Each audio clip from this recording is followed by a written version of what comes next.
নমস্কার বন্ধুরা, আমি ইন্দ্রাণী আবার চলে এসেছি তোমাদের সকলের কাছে একটি নতুন গল্প নিয়ে। শুরুতেই একটা অনুরোধ করছি সবাইকে, আমার চ্যানেল এক ঝাঁক ইচ্ছেডানা বাই ইন্দ্রাণী যদি তোমাদের ভালো লাগে তাহলে চ্যানেলটা সাবস্ক্রাইব করে আমাকে উৎসাহ দিও।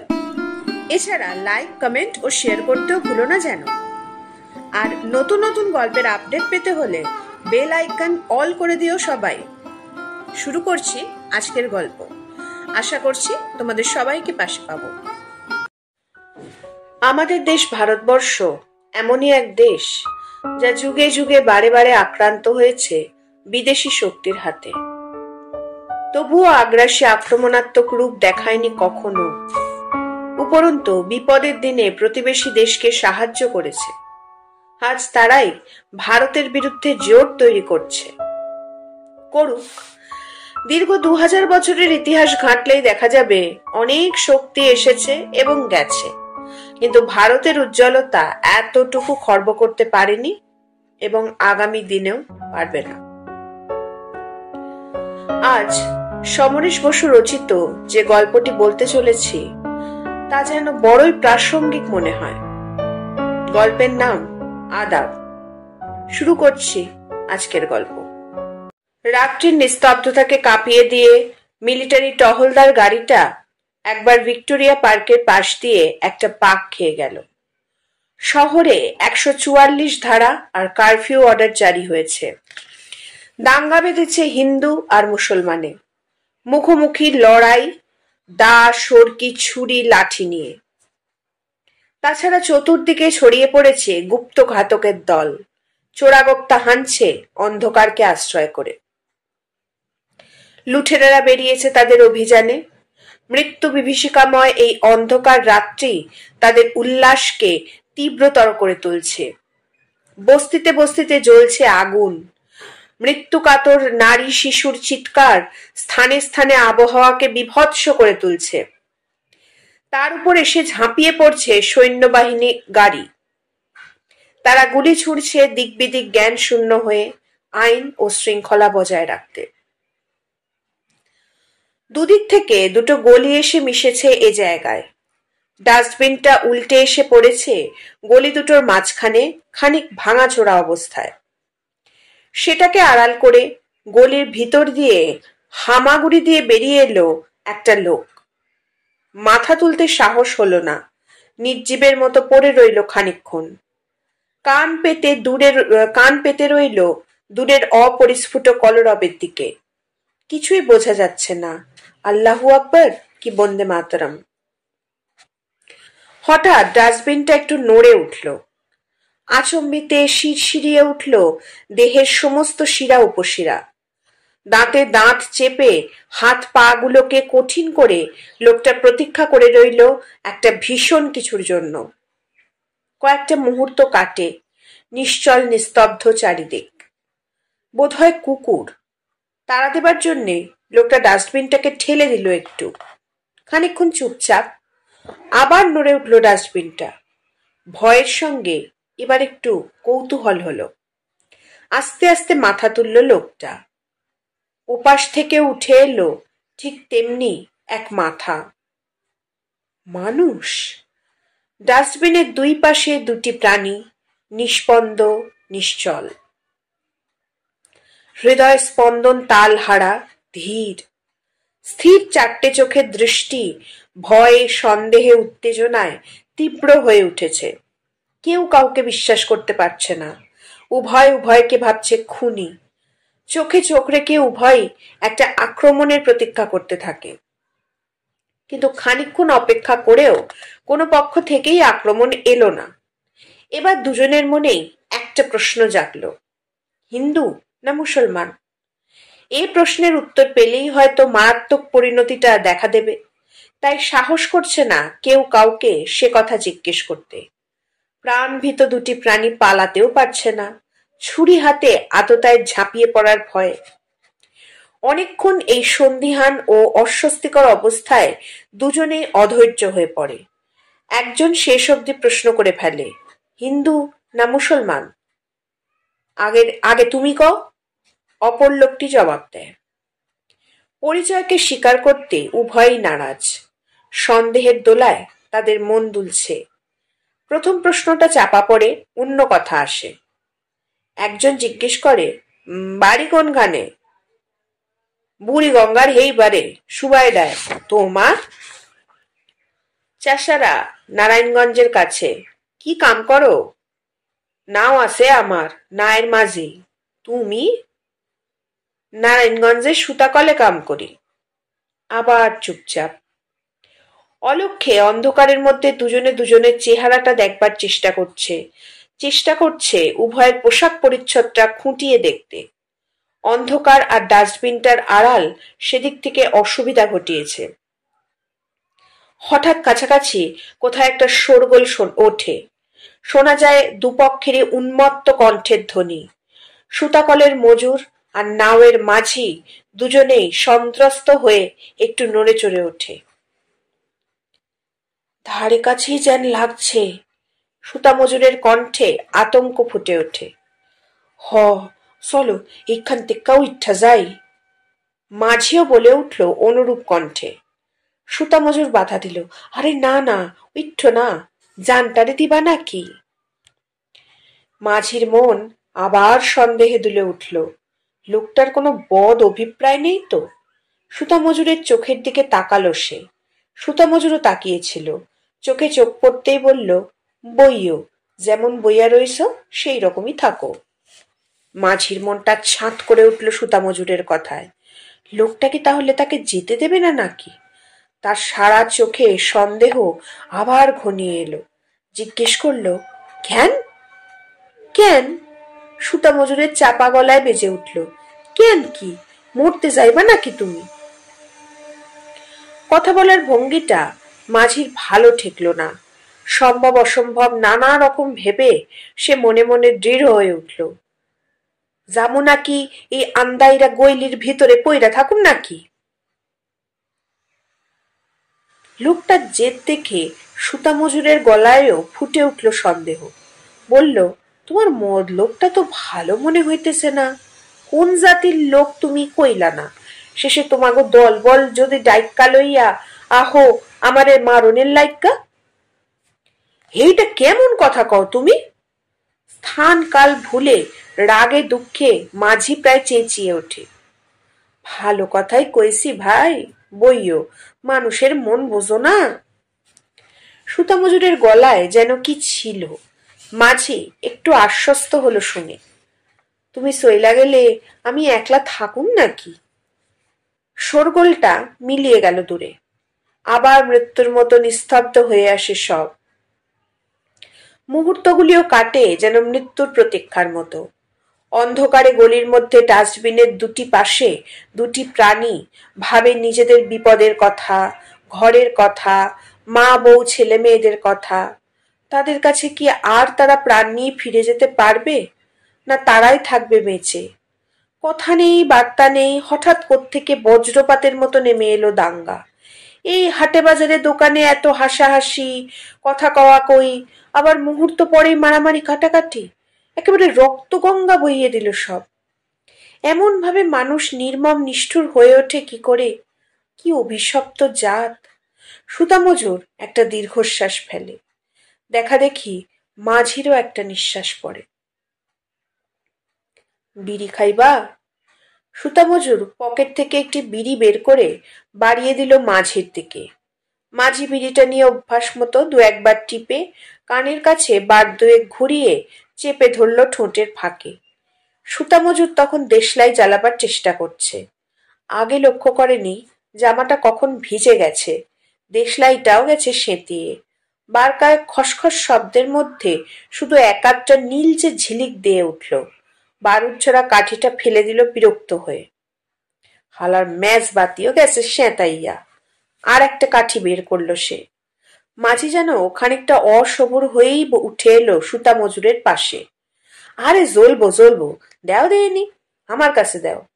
সুতা মজুরের কাছ থেকে দেশলাইটা সে প্রায় ছিনিয়েই নিল। দু একবার খসখস করে সত্যিই সে জ্বালিয়ে ফেললো একটা কাঠি। সোহান আল্লাহ!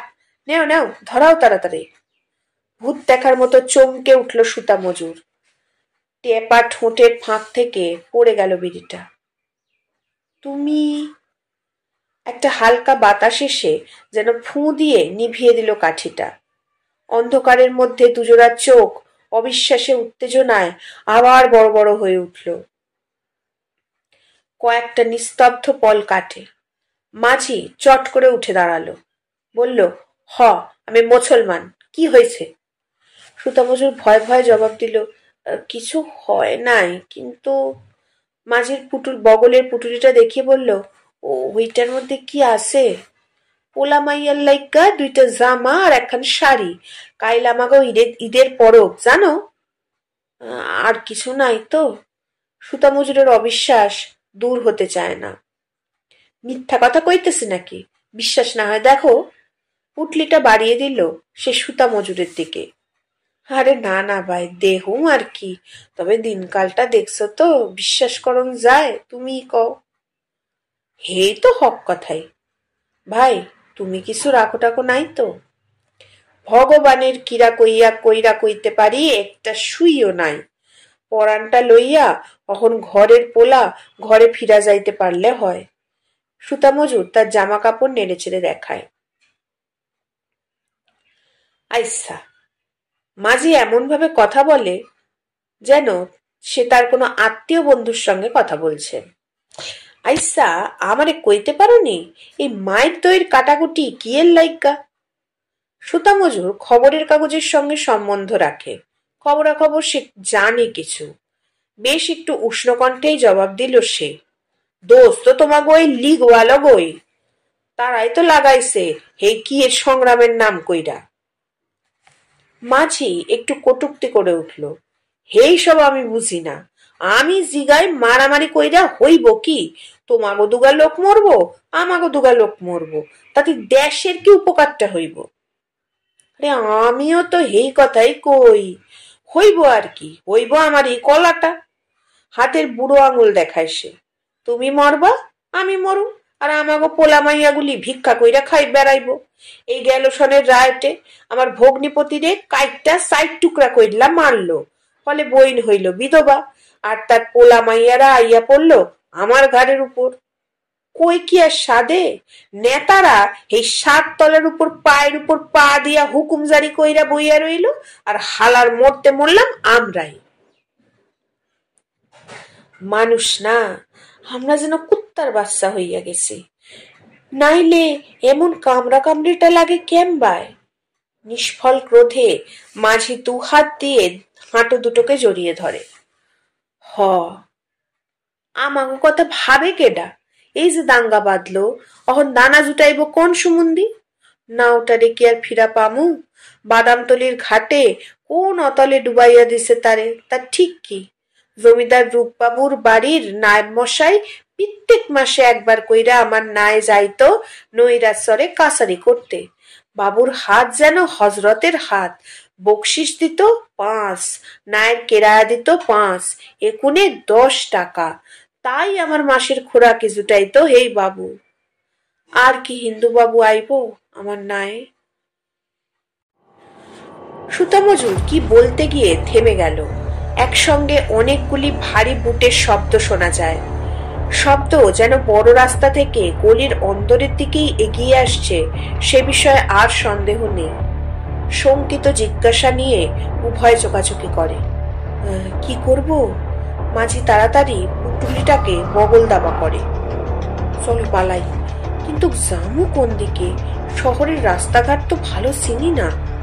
মাঝি বলল, চলো যেদিকে হোক, মিশামিশি পুলিশের মাইর খামু না, ওদেরকেও বিশ্বাস নাই।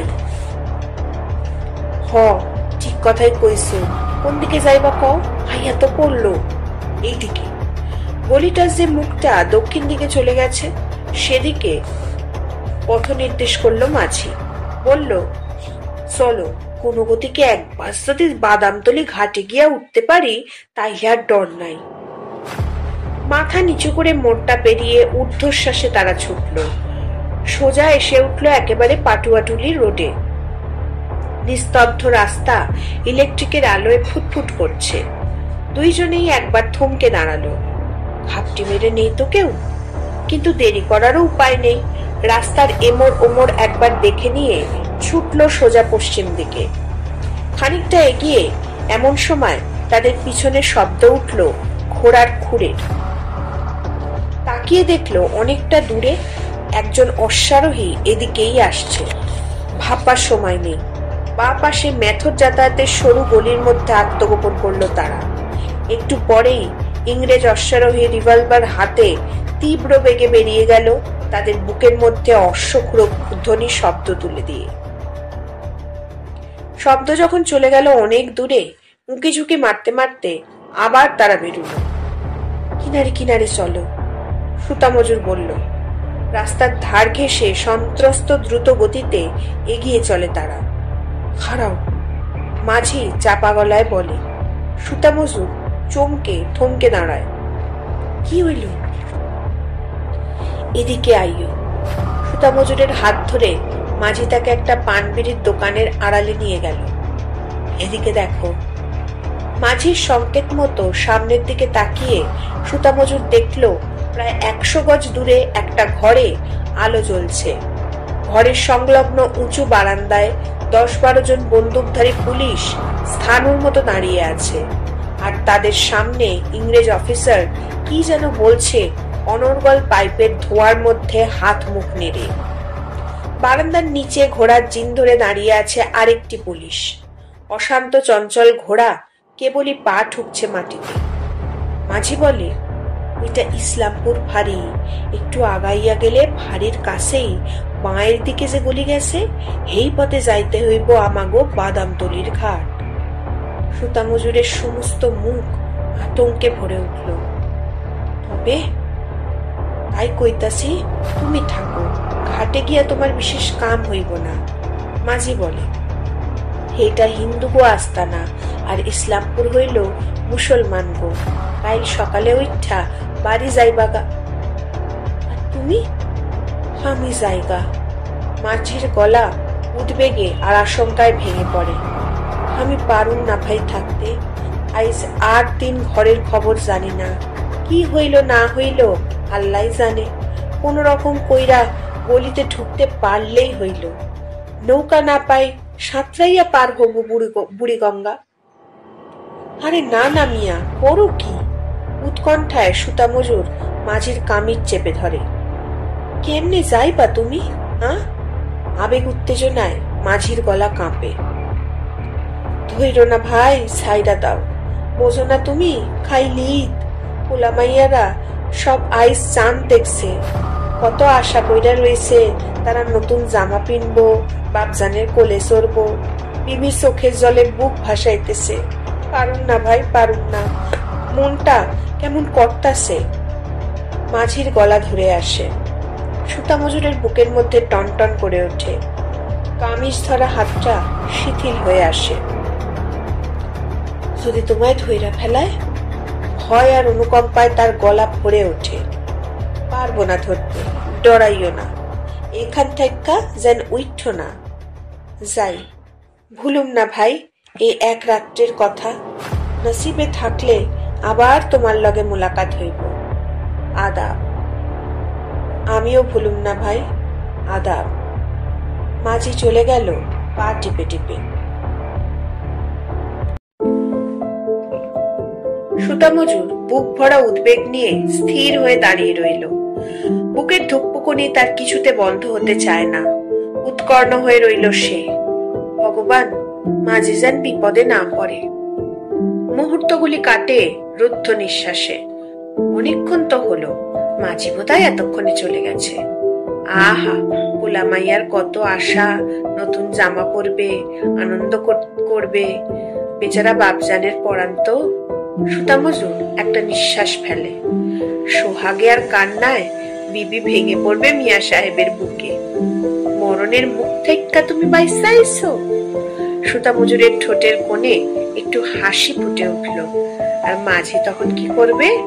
মাঝি তখন হল্ট! ধক করে উঠল সুতা মজুরের বুক। বুট পায়ে কারা যেন ছুটোছুটি করছে, কি যেন বলা বলি করছে চিৎকার করে। ডাকু ভাগতা হ্যায়। সুতা মজুর গলা বাড়িয়ে দেখলো পুলিশ অফিসার রিভলভার হাতে রাস্তার উপর লাফিয়ে পড়ল। সমস্ত অঞ্চলটার নৈশ নিস্তব্ধতাকে কাঁপিয়ে দুবার গর্জে উঠল অফিসারের আগ্নেয়াস্ত্র। গুড়ুম গুড়ুম, দুটো নীলচে আগুনের ঝিলিক। উত্তেজনায় সুতা মজুর হাতের একটা আঙুল কামড়ে ধরে। লাফ দিয়ে ঘোড়ায় উঠে অফিসার ছুটে গেল গলির ভিতর। ডাকুটার মরণ আর্তনাদ সে শুনতে পেয়েছে। সুতা মজুরের বিহবল চোখে ভেসে উঠল মাঝির বুকের রক্তে তার পোলামাইয়ার, তার বিবির জামা শাড়ি রাঙা হয়ে উঠেছে। মাঝি বলছে, পারলাম না ভাই, আমার সাওয়ালরা আর বিবি চোখের পানিতে ভাসবো পরবের দিনে। দুশ্মনরা আমারে যাইতে দিল না তাগো কাছে। ব্যাস, আজ এই পর্যন্তই।